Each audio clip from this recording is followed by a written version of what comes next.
When people with PTSD get quite avoidant, and that can be expressed in so many different ways, the implications can be really profound. I think an important invitation to oncologists and oncology nurses, and primary care providers who care for people battling cancer is, let's explore what's underneath these avoidant behaviors. Is it a very practical thing, or is it that underneath this avoidant behavior is really profound fear? You're listening to the ONS podcast, where ONS Voices Talk Cancer, a resource from the Oncology Nursing Society. Through conversations with subject matter experts, we examine the important issues in oncology nursing, from new treatments to patient-centered research to advancements in clinical practice. Join us as we hear from nurses in all facets of oncology care, from bench to bedside and everywhere in between. Hello, and welcome to the ONS podcast. I'm your host, Lenise Taylor, Oncology Clinical Specialist at ONS, and today we're talking with James Jackson, Research Professor at Vanderbilt University Medical Center in Nashville, Tennessee, about addressing medical trauma in oncology care. This episode provides free NCPD contact hours. To receive that credit, please review the episode notes for any guest disclosures before listening. Following the episode, complete the evaluation linked in the notes. Thanks for joining us again, Jen. Thank you, Lenise. It was really lovely to be with your team before, and it's really lovely to be with you all now. This is an important topic, and I'm ready to dig in yet again. Thank you for letting me join you. In a previous episode, you talked about medical trauma in oncology. So today we'll be talking about addressing it for both patients and nurses. Let's start with how medical trauma can affect treatment adherence and follow-up. It's a huge problem. It's a bit of a personal problem to me in that I encounter so many people in an ICU setting or after the ICU who grapple with this issue of adherence or avoidance. It's really a problem. Typically, the way that it unfolds is that people develop whatever condition they develop, in this case, cancer, that unfolds in whatever manner it unfolds. But frequently the issue is, I really don't want to return to the scene of the crime, as it were. I don't want to go back to the clinic where I was diagnosed with cancer. I don't want to go back to see the oncologist because I'm afraid the news I'll get will be bad news. I'm going to take my chances because I don't want to be traumatized again. The issues of adherence relate so much to avoidance. Frequently, people talk themselves into getting that required scan or getting that required test or getting that required procedure, partly because in cancer in particular, the anxiety looms so large that a family member frequently will say, Mom or Dad, I don't care that you don't want to go. You've got to go, right? Like you're getting the scan. So frequently it does happen. They commit to whatever the procedure is, they follow through. But what I would say is for many people who've been traumatized, if they can avoid it, they will. They may not avoid the annual evaluation that is so hugely consequential. They might not avoid that, but they may well avoid a routine visit for a checkup to their oncologist. They very well may avoid a visit with a psychologist who is wanting them to talk about hard things. They may avoid visiting a friend in the hospital because it reminds them of really upsetting things. So this issue of adherence and compliance is a really big problem. There was a classic study done by my friend and colleague, Don Edmondson. It didn't involve cancer, it involved cardiology, but it is instructive. He looked at a group of people who had cardiac arrests, who developed PTSD, and a group of people who had cardiac arrests who didn't develop PTSD. And he looked at what happened when they had new chest pain. And what happened when they had new chest pain, interestingly, is that the people without PTSD jumped in the car and headed straight to the ER or called 911 immediately or whatever. The people with PTSD eventually found their way to the ER, but it took about 2 times longer to go to the ER. They were waiting, they were avoiding. This is what we see in the context of medical trauma. We see this pattern of avoidance. And as you all know so well, when we're talking about cancer, it isn't simply a question of are you being compliant? Are you being adherent or not? It is a question of how much are you delaying things? Days matter, weeks matter, months matter. And if people eventually get around to being followed up with, if they eventually get to that appointment, but they have avoided it for a month or 2 or 3 or 6 months or a year, if they finally get that skin check, but they probably should have gotten it a year or 2 ago. Often really unhealthy things, pathologies have unfolded that could have been addressed. So even if people eventually jump into the deep end, they get that scan, there's real harm done in delay. And that's the problem. That's so interesting to think about. One of the things that struck me when you were talking about it is from an oncology nursing perspective, when our patients don't show up for their appointments, we're always thinking about what's brought in with that. And a lot of times, or if they're not taking their medications as prescribed or something like that, we're thinking about the financial piece of things or the inability to get to the clinic visit or something like that, but not thinking of the mental health side of things. That's why it's important to be talking about this so we can bring that concept in when people are delaying their treatment or their follow-up. I agree with that. Exactly. It's so important to talk about. And very often when we talk about PTSD in particular, and not everyone with medical trauma has PTSD, but many do. Very often when we talk about PTSD, we talk about symptoms like re-experiencing, people throw the word flashbacks around, I think a little too casually, but often we talk about unwanted memories. We talk about symptoms of re-experiencing. Probably the thing that we should be talking about the most as it relates to PTSD is not necessarily symptoms of re-experiencing. Rather, it is the symptoms of avoidance. Really prominent symptoms of avoidance are part and parcel. My Latin's not so good, but symptoms of avoidance are the sine qua non, often, of PTSD. They're one of the defining features.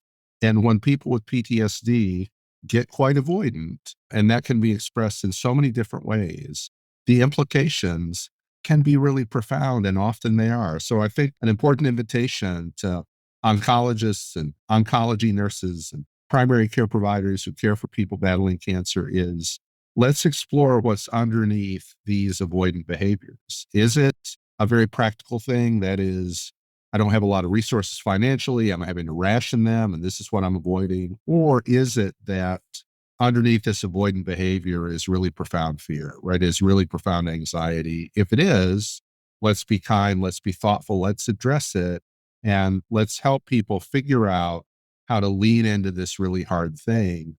And let's help them embrace the idea that it might feel good to be avoiding this stressor, but actually what you're doing is you're creating quite a conundrum for yourself. Because if you do indeed have a reemergence of cancer, let's say, and you've avoided it for a long time, the outcome is going to be worse rather than better. So this is something that is important to have a kind and caring, but candid conversation with patients about. Some of the ways that we can do that are to have the tools that we need in order to both identify them, but then also to think about how we can screen, as well as we can be very matter of fact in addressing them. So can you talk a little bit about some validated tools that nurses can use to screen for medical trauma? I'm mindful of the idea that all of us operate within lanes and boundaries. I'm not a nurse and I need to not be placing IVs, right? Obviously it's true. Nurses need to be mindful that they're not clinical psychologists. But having said that, there is so much that nurses can do in the psychology arena. And many of the best nurses I know are empowered to put on their psychology hats and to use screening tools, of course, to relate in ways that are very therapeutic. These screening tools, in particular for things like PTSD, can be very useful.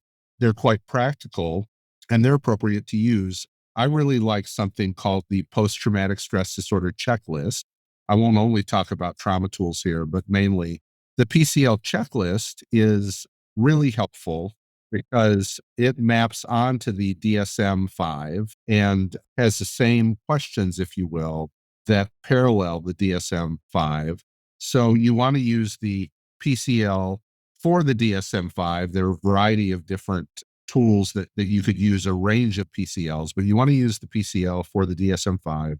using it is going to be very straightforward. It's going to be obvious. You're going to want to map it onto a 30-day window typically, and you're going to employ it with patients. It's a 20-item self-report. It assesses 20 DSM-5 symptoms of PTSD. It's not diagnostic, but if people score in this range of 30 or 31 or 33, something like that, we typically are going to believe that that is very suggestive of significant PTSD. That's a 20-item tool. There are some shorter tools. There's something called the trauma screening questionnaire. If we want to get really brief, there is a primary care checklist. It's called the primary care PTSD screen or the DSM-5. And that has 5 simple questions. It's the updated DSM 5-item screen. So that would be one that is a little less robust psychometrically than the PCL, but it's also going to take just a few minutes to give. So those would be 2 simple tools for PTSD, the 5-item primary care tool and the 20-item post-traumatic stress disorder checklist.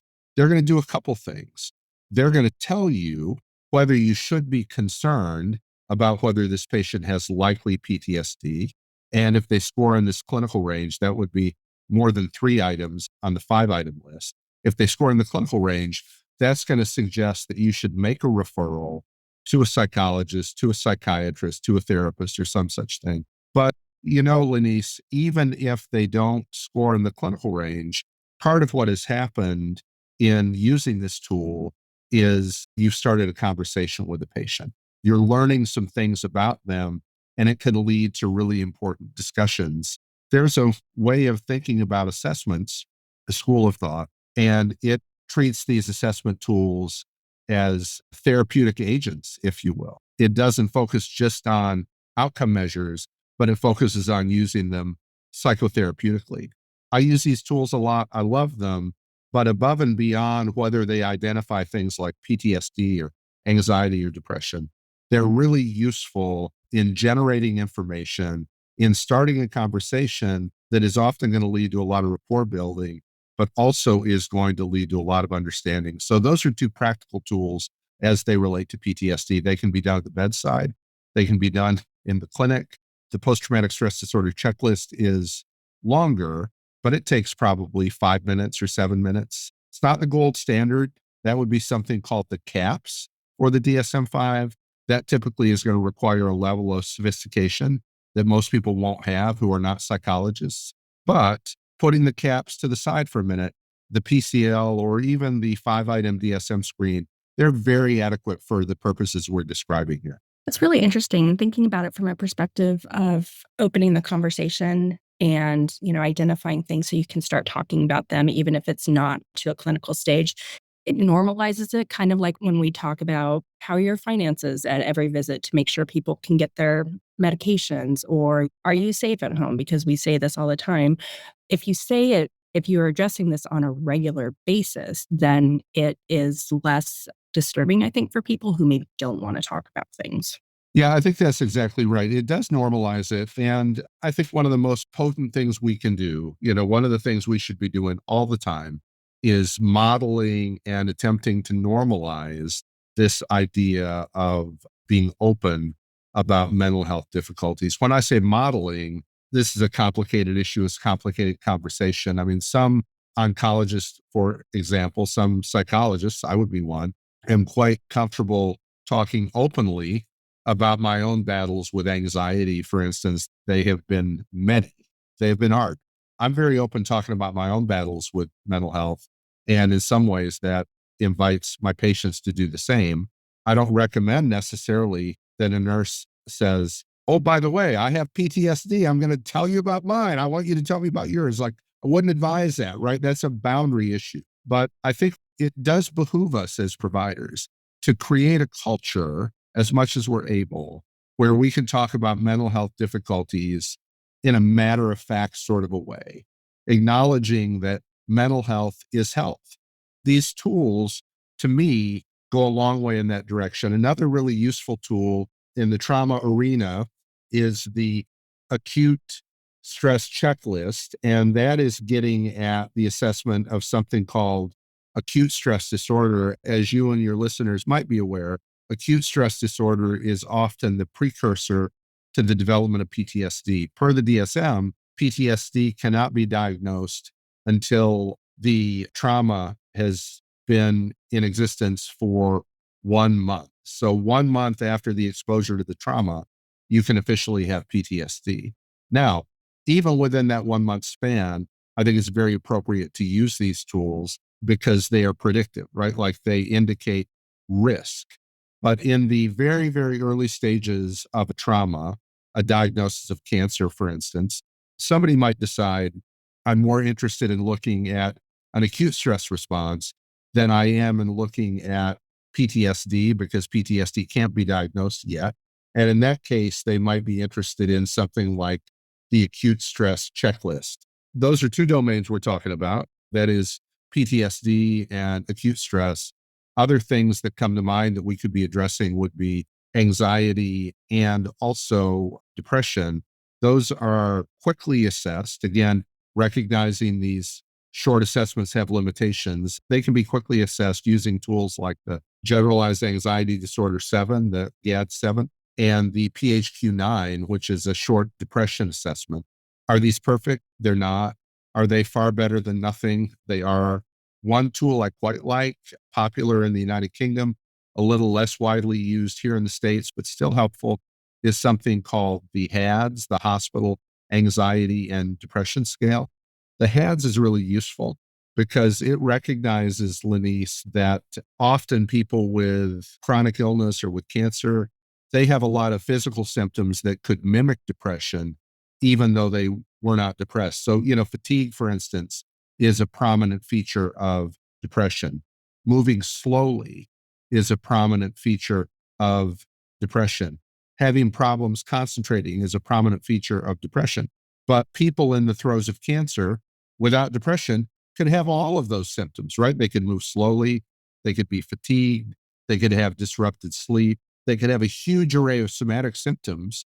And it could be that they really were free of major depression, but if they endorse yes to all these somatic symptoms, they could easily score in the clinical range. That's why we have to be careful and cautious, thoughtful in how we interpret these things. And the HADS, the Hospital Anxiety and Depression Scale, is nice because its questions recognize this somatic bias, if you will, and they focus less on somatic symptoms and more on classic symptoms of depression.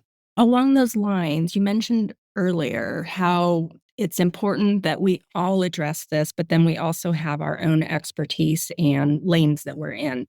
If medical trauma is identified in a patient, what members of the care team should be involved in addressing it? And also going back to the question of screening, like who can or should be doing the screening for these? In an ideal world, there would be a psychologist on every team. There'd be a mental health professional around every corner. And in some cancer centers, that is probably true, but in very many, it is not the case. The question then is who can do the heavy lifting that a psychologist might do without acting as a psychologist, acknowledging professional boundaries and propriety and all of that. These tools that I'm describing could be administered by a nurse. They could be administered by an oncologist. They could be administered by a oncology-focused social worker.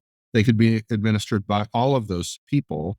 They should be interpreted, if the results are complicated, by a mental health professional, probably, although that could be a psychiatric nurse practitioner, could be a mid-level provider. There are boundaries that nurses could certainly cross that I think would be ill-advised, but using these assessment tools as a first line of evaluation is completely appropriate as long as you're aware of what the limitations are. These are not diagnostic. These should not result in someone giving a strong and firm and definitive PTSD diagnosis as a result, right? Like the wrong thing to do, I think, would be, hey, I'm giving this patient, Mrs. Johnson, a 5-item primary care PTSD screen. She has endorsed 3 items.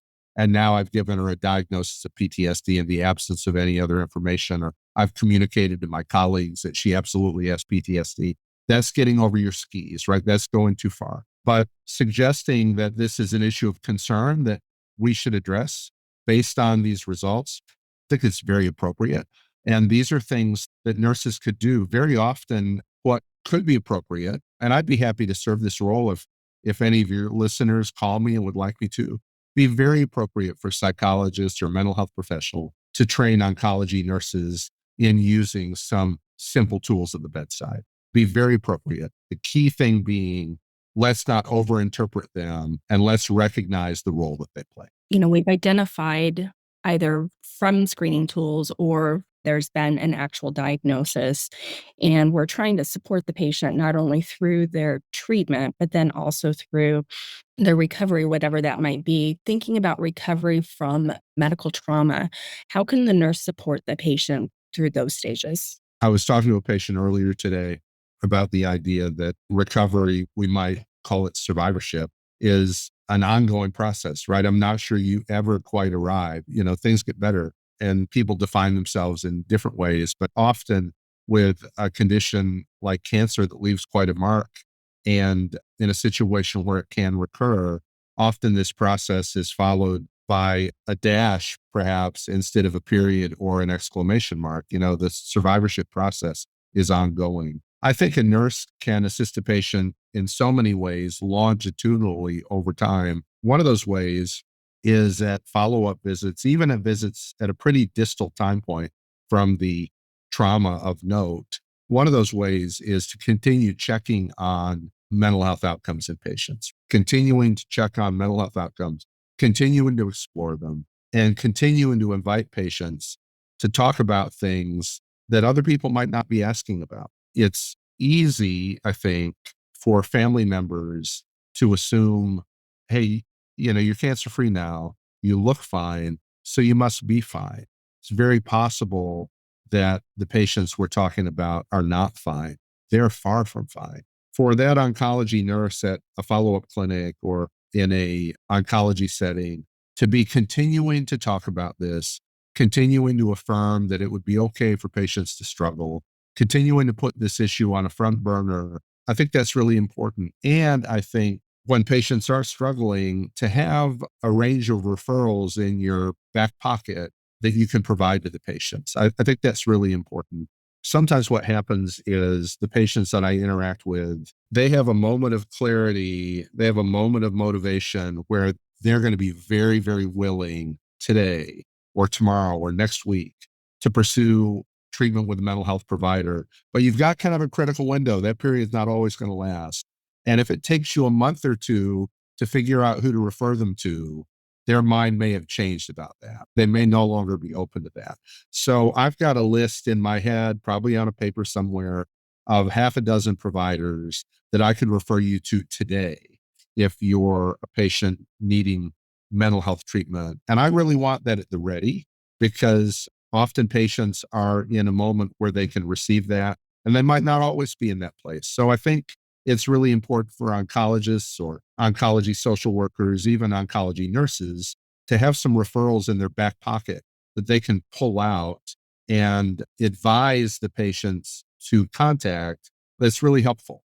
I want to go back just a minute to something that you said about the survivorship concept and continuing to address the mental health of the person who's coming in, even if it's 5 years down the line. Because I know you had said in your previous episode how people are continuing to struggle with the fact, they're surviving, but what does that survivorship mean, especially if they're on ongoing treatment to keep them in remission, and how they may be feeling like they can't share with their friends and family because they're worried about their response, about how they're still worried about a recurrence, or they don't want to go in, like you said earlier, they don't want to go in for their follow-up appointments because they're worried that they're going to have recurred.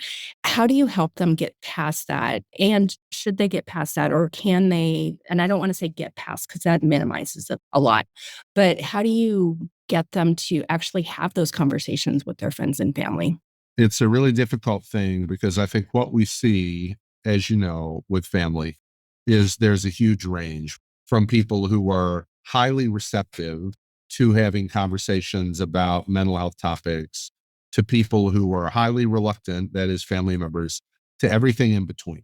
Sometimes, though, it isn't just the family member. Sometimes the family member is not the primary barrier. Sometimes it's the patient who is uncomfortable about having a conversation with a family member. And very often the way this goes, Lenise, is patient says, I'm grappling with all these issues. Nobody knows it. I'm grappling with all these issues.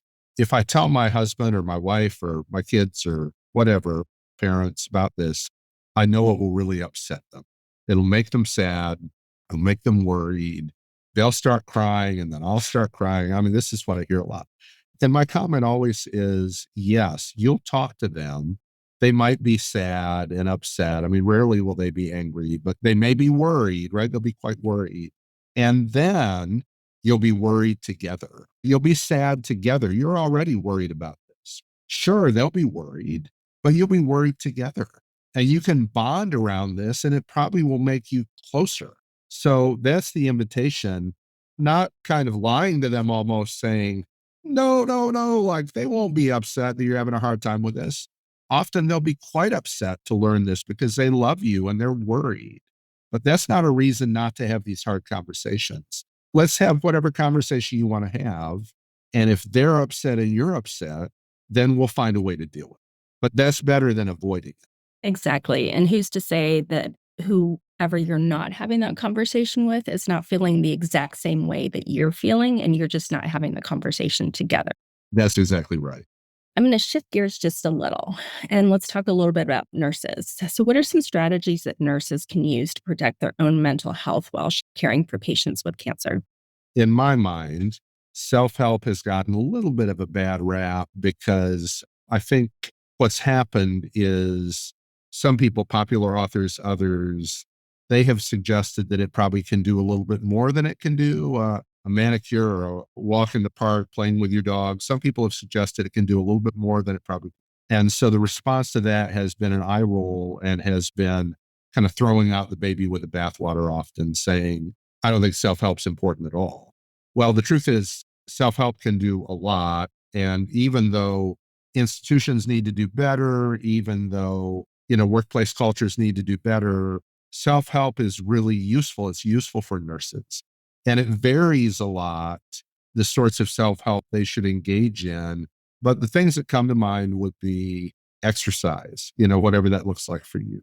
Engagement in community, that is rich friendships, hugely important. Along with that, getting plenty of sleep, nutrition. These are all things that stand out. Now, hopefully, psychologists and physicians and nurses, the whole nine, hopefully all of us are engaging in helpful self-help practices all the time. Like that would be perfect. I don't think that's really happening. It'd be great if it was. With that being said, there are some warning signs, I think, that nurses should pay attention to that should tell them, if I haven't engaged in self-help yet, I definitely need to now. Like it's not a red light yet, but it's a yellow light. It's blinking. And I think those things would include, I'm snappier than usual. I'm irritable and sharp and short in interacting with other people. I'm withdrawing from relationships with people. I'm losing interest in things. I'm less motivated. Maybe I'm drinking a little more. Maybe I normally have a glass of wine on the weekend, but the last 3 or 4 weekends I've had 3 glasses instead of 1. Changes. When there are changes in someone's behavior, again, in the realm of community, in the realm of addictive behavior, in the realm of irritability, those are markers that, you know what, I need to start taking care of myself. And if I start attending to my own needs a little bit better, putting my own oxygen mask on first, often that's going to make a difference. If it doesn't, then that's when it's time to think of professional help, which often is as simple as talk to an employee assistance provider for a few sessions or reconnect with that therapist that you had worked with 2 or 3 times. Doesn't mean if you're struggling as a nurse that you need once a week of therapy for the next 5 years. Doesn't mean that at all. Maybe you do, but more likely you need a booster session or 2. You need to be reminded that this heavy load you're carrying is really not yours to carry. Often a few sessions will help. And sometimes that's all that people need.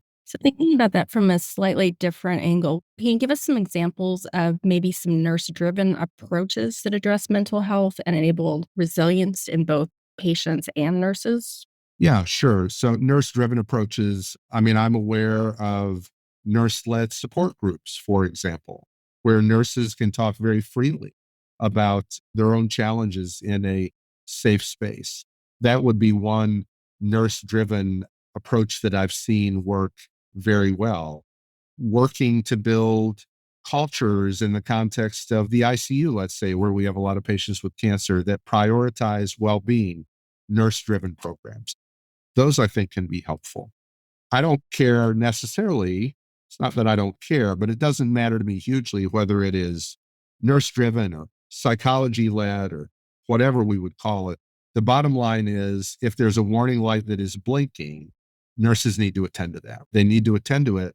And in attending to it, they're going to be more present for their patient. They're going to be better able to support their patient.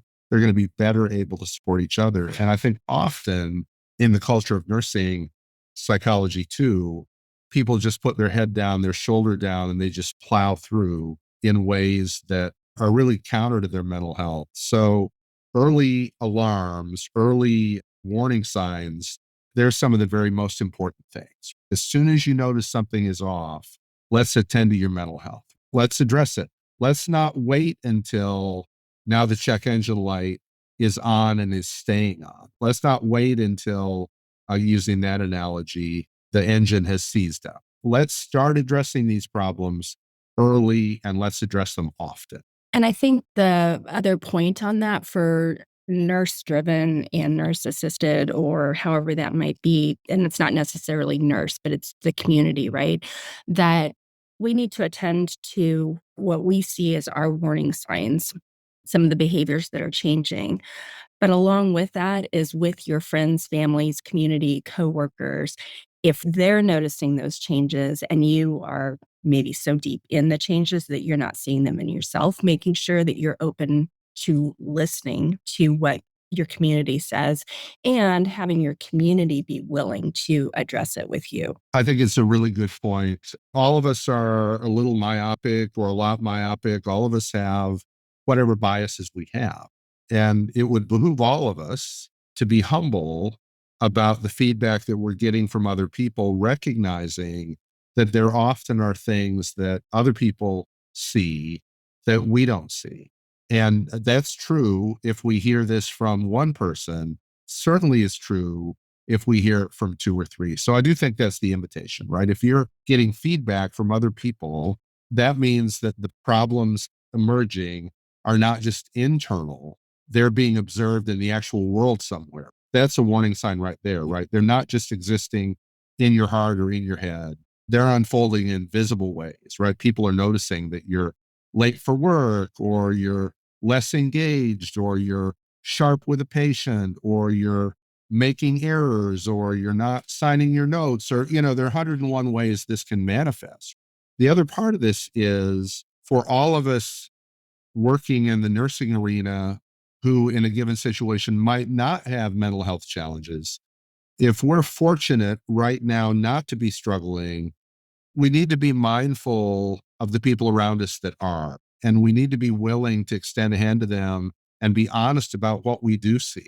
And if that leads to a conflict, it leads to a conflict. There are so many sayings that people throw around. One of them that I really love is people don't care how much you know until they know how much you care. I love that saying. I think what it means is that in a culture and a community that is bonded by deep affection and authenticity and honesty and vulnerability, we can speak boldly to each other and people will be more likely to listen because in this community that's being created, the understanding is, I know you really care about me. This isn't just a one-off drive-by sort of a criticism you're making. I know you care about me. And it's in those communities where the messages are received well because people know they're coming from a good place. Exactly. Jim, this has been very interesting, informative, and extremely thought-provoking, just like your previous episode. We're going to wrap up here, but I have a few more questions that we like to ask to bring things together for closing. How can oncology nurses and other healthcare professionals evaluate their own hidden or implicit biases about discussing and addressing medical trauma? One answer, not sure how commonly this would be tried, would be talk to a psychologist a time or two or three and figure out what those biases are. Now, I'm aware there aren't that many people listening, perhaps, who will say, oh, that sounds great. I'm going to call a psychologist so I can figure out what my biases are. It may not be very practical advice that I'm giving. But if you're already in therapy, if you have a therapist you can talk to, this would be a great conversation. But more realistically, if you have other nurses you're working with and you're socializing and you're getting together and having honest conversations, and you need to have honest conversations with people in your life who are able to do that, right? You need to have people in your life that you can be honest with. Bring it up. It's a great topic. It could be a very direct and simple. Hey, I'm trying to figure out what my biases are related to medical trauma. Have you thought about that? What are yours? Maybe that's stilted. That's something I would say to somebody. Maybe others wouldn't. But again, the unexamined life is worth living. So developing a mindset where we're stepping out and kind of looking down at ourselves and reflecting on our processes. What are our processes? What are our biases? How does our history inform the way that we engage, our personal history? How does our own experience with trauma influence the way that we view the trauma in other people? These are good things to be asking, and we need to incorporate that mindset into our lives, really. What are some common misconceptions people may have about managing medical trauma? One big one is this idea that we cannot manage medical trauma, right? That medical trauma cannot be managed.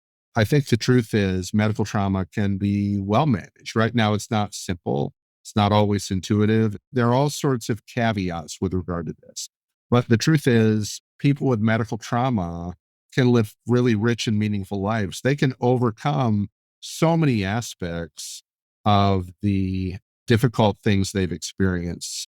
For people who think this is hopeless, for people who think that it is a losing proposition, it won't work, it's too much, it's too hard, the trauma can never get better. A lot of people have those beliefs. I would just lean into them. I think these stereotypes are really inaccurate. We know how to treat people with PTSD. We know how to treat PTSD very effectively, right? People with PTSD due to trauma of all kinds can get so much better. Often they do. So the default setting, I think, should be not one of pessimism, not one of hopium, but should not be one of pessimism. It should be that people with medical trauma can and do get better. If you're a patient with medical trauma and you are in my purview, until proven differently, I'm going to assume that you can get better too. Along those same lines, what's something about this topic that's not often discussed, but you wish people knew more about? I think the big thing would just be how pervasive medical trauma is, candidly, just how hugely pervasive it is. That doesn't mean that all cases of cancer, let's say, result in PTSD or for that matter, medical trauma. There are huge numbers of people that are not affected by a formal mental health process who deal with cancer. That's influenced by so many things, right? By age and history of resilience and social support and expectations. I mean, I could go on and on and on and on. The truth is, medical trauma, so often it's around almost every corner. You know, if you go to an oncology clinic, so many of the people walking in that door have dealt with some measure of medical trauma. If you go to the ICU where people are battling the life-threatening effects of cancer, so many people in the ICU are battling medical trauma. If it's as common as I think it is, and I think it is, we've got to do something about it. We've got to roll our sleeves up. We've got to jump in the deep end of the pool. We've got to do something about it. And that is the invitation, right? It is really that common. So let's address that. Let's make it part of our normal assessments for patients. Exactly. Is there additional training or education that oncology nurses can access to stay current on this topic? There are a lot of seminars through places like PESI, PESI. There is an organization dedicated to trauma called the ISTSS, the International Society for Traumatic Stress Studies. You can go to their website. There, I think, is a section or at least a component about medical trauma. There are a huge number of articles published on the topic. You could go to PubMed, the national database that houses peer-reviewed research on every topic under the sun, medical research, And you could literally type in cancer, all caps AND, PTSD, and you'd come up with hundreds, if not thousands, of articles on the topic. So those are just a few ideas. Finally, what are some additional resources for patients and healthcare professionals besides those that you mentioned? The resources I mentioned are a place to start. They are only a place to start. I do think the local psychologist at your hospital or the local therapist at your hospital, if they're working in a medical context, some people might not be comfortable with this suggestion. Send them an email, ask them if you could have a cup of coffee, invite them, or for that matter, invite me to talk at your unit board about medical trauma. I think they would largely be happy to assist because it is a topic that has derailed the lives of many people. And the goal, of course, is A, let's try to prevent it. But B, if we can't prevent it and it's been derailed, let's help people figure out a way to reclaim their life from medical trauma. That was a great way to finish this, Jim. I love those comments. Using the word derail actually just brings a punctuation mark to it. Do you have any final comments for us?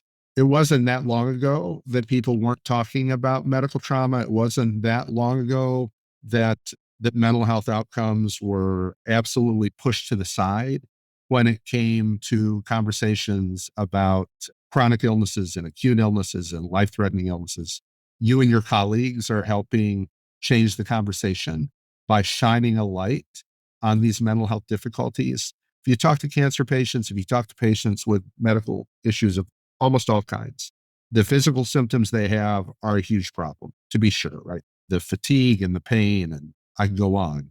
But if you talk to them, often they put the mental health challenges at the very top of the list as well.